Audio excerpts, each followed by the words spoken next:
Hey everybody, it's Fire Job Friday walkthrough. Let's see what we got done this week and take a wild guess what a guy was doing a little bit of today. Let's get.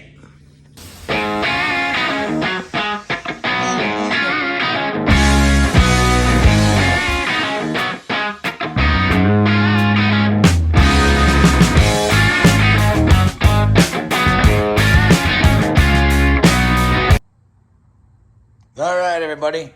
TGIF, and I'm not even kidding this week. What a week. Two old fellers just busting on it all week long. And do I have some details and stuff and things to go over about this old girl. So, those of you that have been following along, we did the walkthrough over a week ago because we've been here one work week on the dot. And we had, folks had a fire. Another company came in and replaced on a bunch of trusses and stuff and things. Not even gonna bother taking it inside there because I'm telling you right now, it's hot in there. Got a couple of three-legged retina burners going, so watch your eyeballs. But everyone is living in the life and times in 2022. And I've been trying to get my electrician over here because this garage was a mess.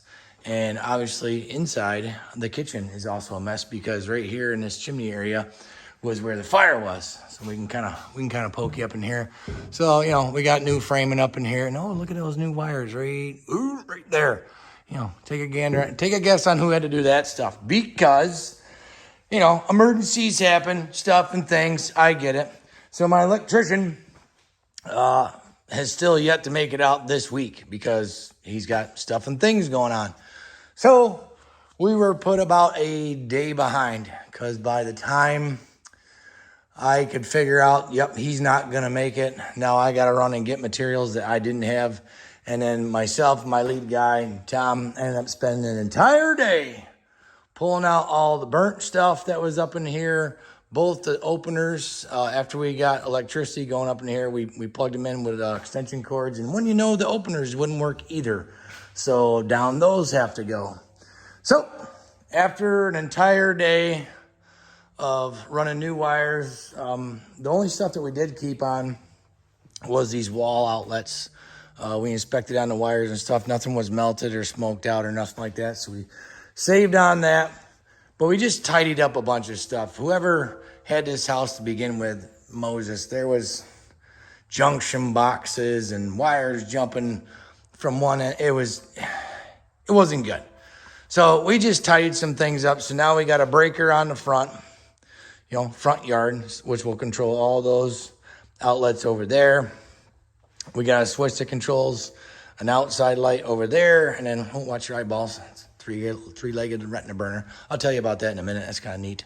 And then we got a switch with the light out there. And then this side also is on its own breaker.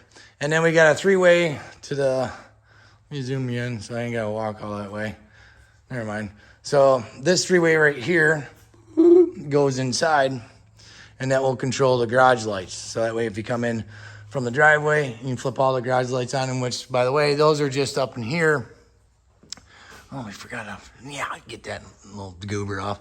Outlet in that box, and basically they're just switched outlets is all we got there. So no big deal. So that took us all day.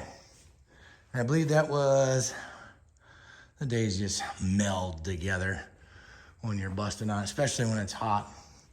But I believe that was Wednesday. Yeah, Wednesday. So Wednesday we wired this whole thing, rewired it. Pull a bunch of stuff, sweating our keisters off. It's been hot and humid up here. And then yesterday, insulated this entire ceiling, R38, 2 foot on center, stapled all that in. We insulated that whole wall right there.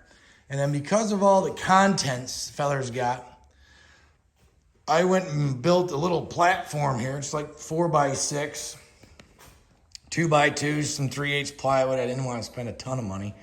And went to the Hobo Freight and got the little, like skateboard things and screwed those to the bottom of it. That's kind of heavy. That takes all 2 of us to back that up. So being that we got to slide that back and forth, guys got his lawn cutting apparatus in here, his toolbox. So we got to move stuff back and forth and back.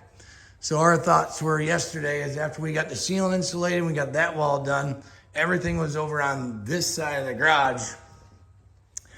We started hanging the ceiling. I think we got half the ceiling done yesterday. We came in this morning, hung that entire wall over there, and then broke out the new tools.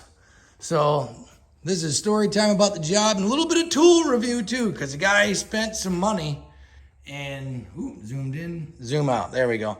Guy spent some money, and I don't know if it was worth it, because I'm not happy with some of it. We'll get to that. But speaking about being hot, we did a little fabricating.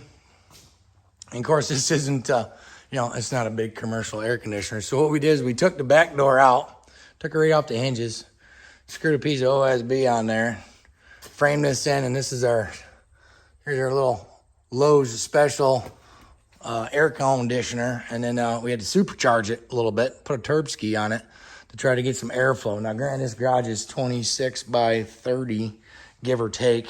But as long as you keep all the windows closed up, the door closed, and especially that door closed, because inside the kitchen and the big dining room, there's about a 30-foot by 16-foot. Well, basically the entire ceiling in there is wide open other than the bedrooms.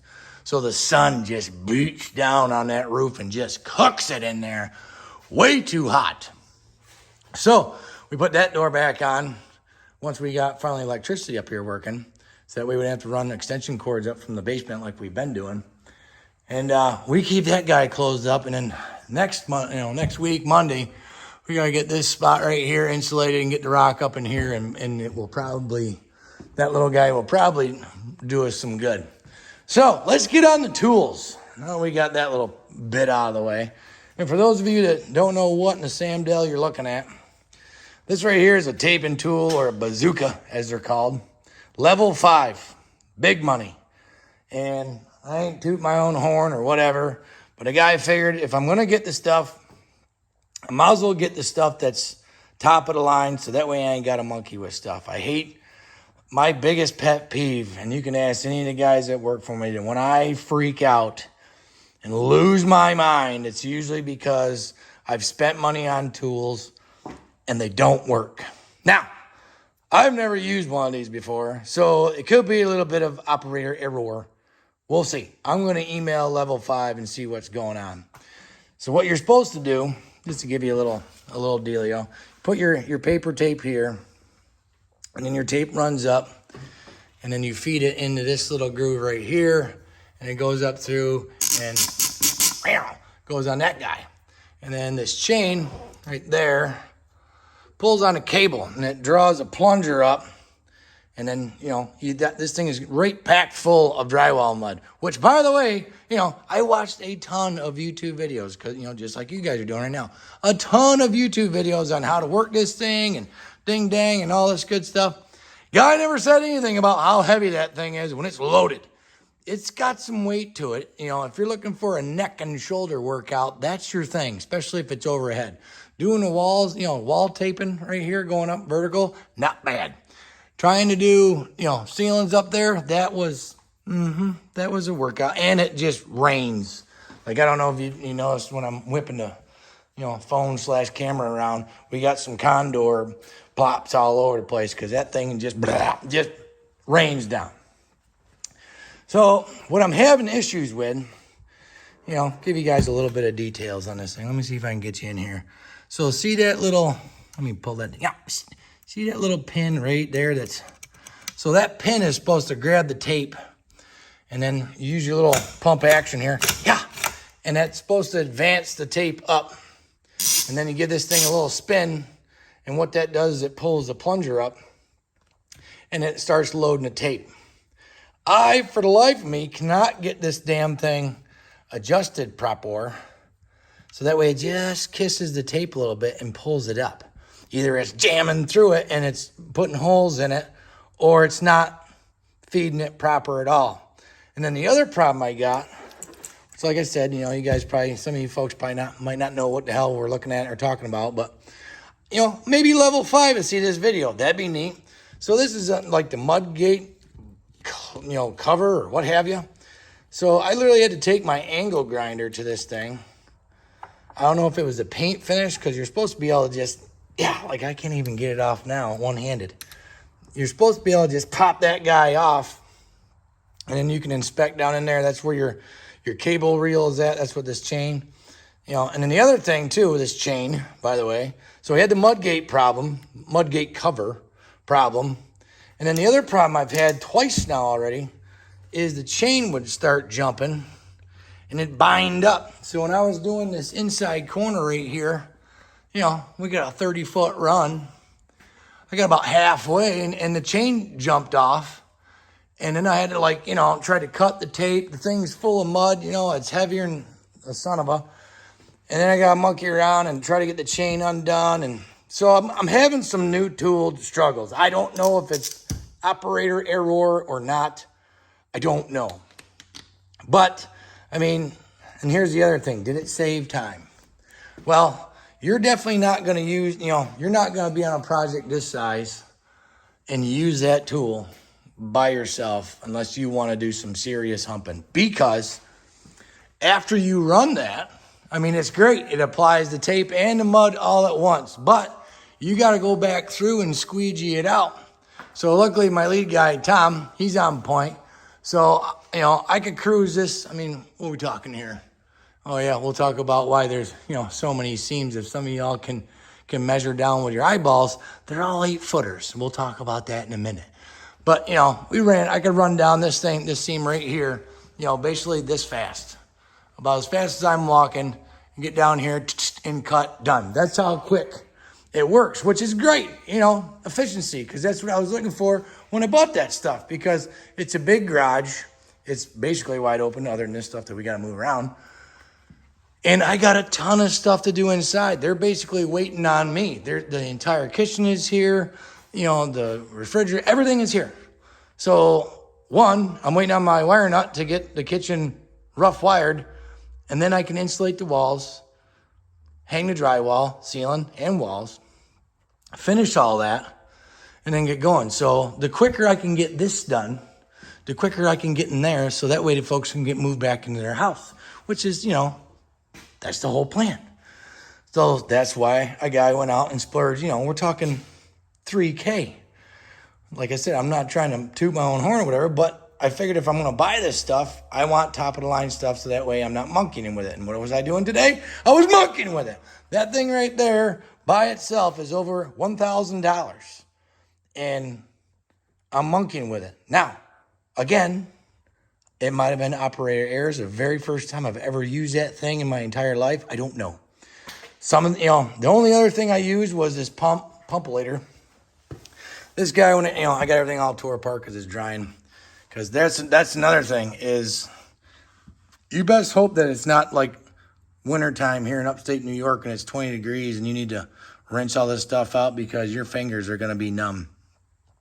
Luckily, the homeowner's got a garden hose right here in the garage.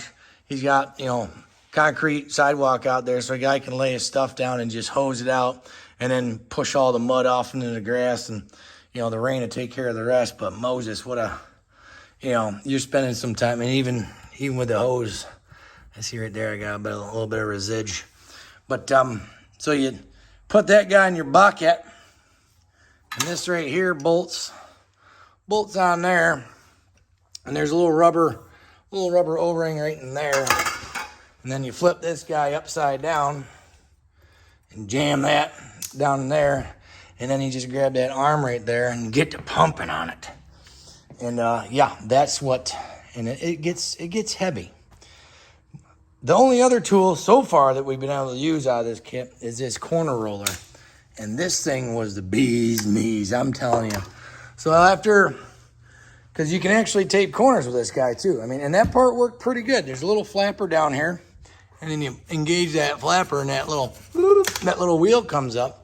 And what it does is it points your tape into the corner, and then you just put that sprocket right there. Put that sprocket, one on the ceiling and one on the wall.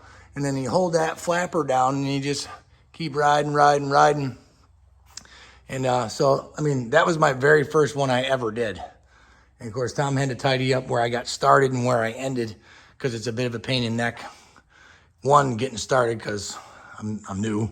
And two, when you get to the end, you got to kind of, when you cut the tape, you got to kind of eyeball yourself because you got to be about 3 inches out of the corner is key. And sometimes that's just pain in the neck because one, the thing's starting to get heavy.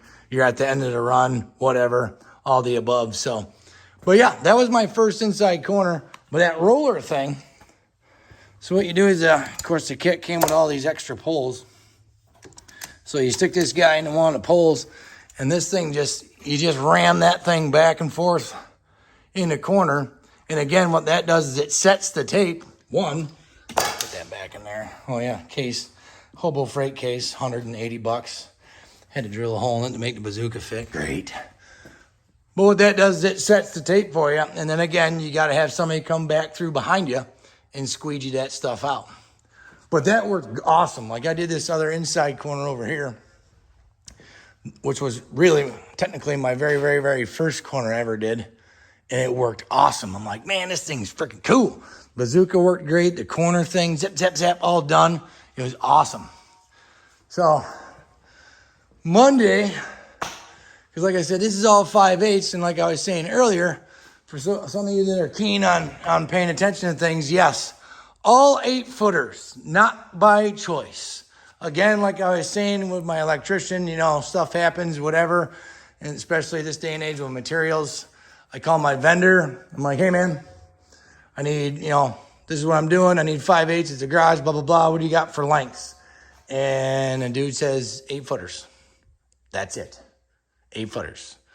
So that's why we have butt joints just everywhere. Great. I mean, on the plus side, they're only 8-footers. So when you're picking them up and putting them on the lift here, it's not too bad. On the negative side, you're going to have a butt joint every 8 feet, every 8 feet. And, it takes a little extra time or whatever to hang it up, whatever. So 6 doesn't have to another, whatever. But Monday, because now, it's like we got to keep moving stuff back and forth. So now we got this side pretty much clear. That's just my roller cart. We'll bring everything over on this side. Finish insulating this wall. Finish hanging the lid. Hang that wall. Then we'll tape all this stuff over here. And then while that's taped and drying, we'll shove all this stuff back over here. And then we'll get on the boxes, which I'll show you next. And I'm hoping, because the guys watched a couple YouTube videos on these, I'm hoping that I got these figured out. So these things are actually pretty neat. Here's a 10-inch box. And what this does is it basically coats the seams for you, man. This stuff, the quality on this stuff, though, it's gorgeous stuff. So right there's, look down the blade. So that's basically like your skimming blade. And then you got like a depth set right here so you can put, more mud on, less mud, what have you. And then you fill it right there. You fill it where the mud comes out. And the neat part is let me flip her over. Special handle. This guy right here. See those little grooves right in there? Those go in the wing nuts right there. And there's a brake on there, right down there. I don't know if you can see the handle. Or the brake handle. Boop. See that handle right there? Yeah. So when you squeeze that, what that does is it locks this head so it cannot move, which is neat. So when you're not putting mud on the wall, you got that squeezed down. And what that does is it locks this box so it can't move. As soon as you let go of the brake, it'll allow you to push this in. And while you push in on this, simultaneously, on this side, it's squeezing the mud out of this groove right here. And so you got these little wheelies right here. And what that does is it drags it across your seam. So, and hence, you can see if I can do this with one hand. So we had the arm on there. What we would do is we'd put it on the wall, let go of the brake, and then start pulling down as we're pushing in on that, squeezing the mud out. So I'm hoping that those work a little bit better than the bazooka. So I got a 10-inch and a 12-inch. And according to all the level 5 videos that I've watched, you run your first pass with a 10, and you got to go through and just scuff a little bit, because you'll leave, when you pull off the wall, there's going to be like a little smiley face there when you come off.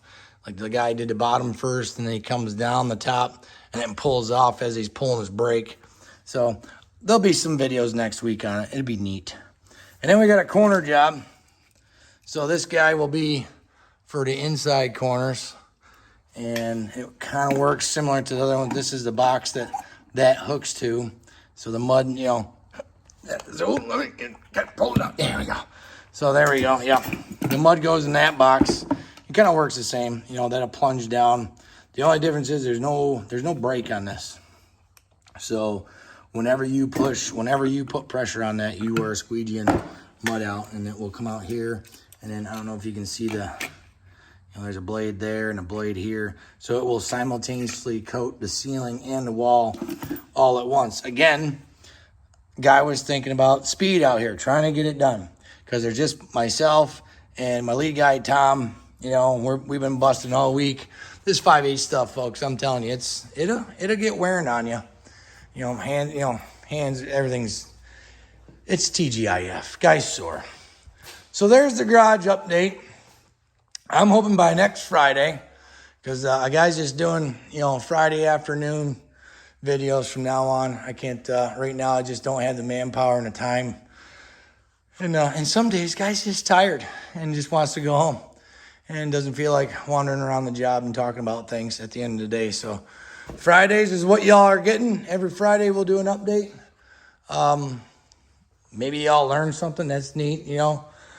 Like, subscribe, share, all that good stuff. You know, ask questions or comments down in the frick-frack box there. This fluid fill stuff, almost forgot about that. This is what the manufacturer, level 5, recommended for lubricant on these things, because they're all got these rubber gaskets. But I'm telling you, this stuff reeks. Made out of like wool wax. I don't know if you can read it on there. There's wool. I've never heard of wool wax. Okay, sure, right. So there's that. But yeah, new tools. Not sure if it's operator error or maybe there's something wrong. I'm going to email level 5 and see what's going on. Hoping those guys work really good next week, and actually kind of excited to run them. And then I'm hoping by, I don't know, let's see, get all this done Monday, be coating Tuesday. We'll have make sure we got our air conditioner going, and then we got our fan over there in the corner that we run and try to get some breeze going in here, because the humidity will not let drywall mud dry worth a dang. So hopefully get this thing wrapped up. Hopefully the garage will be in paint by Friday, or ready for paint by Friday. That would be stellar, because now we have extra stuff we got to do. Now we got to put the garage door opener fricks on there and get those going. Hopefully the guy doesn't want to cut his grass this weekend, because we got everything tore apart. Whoops, sorry, Scott. So in other words, yeah, that's a wrap for this week, folks. I appreciate you all watching. Appreciate, you know, the comments and all that stuff, the thumbs up. Please like, subscribe, and share. Trying to grow this channel. It'd be awful neat. So until then, or whatever, we'll see you all next Friday. Bye-bye.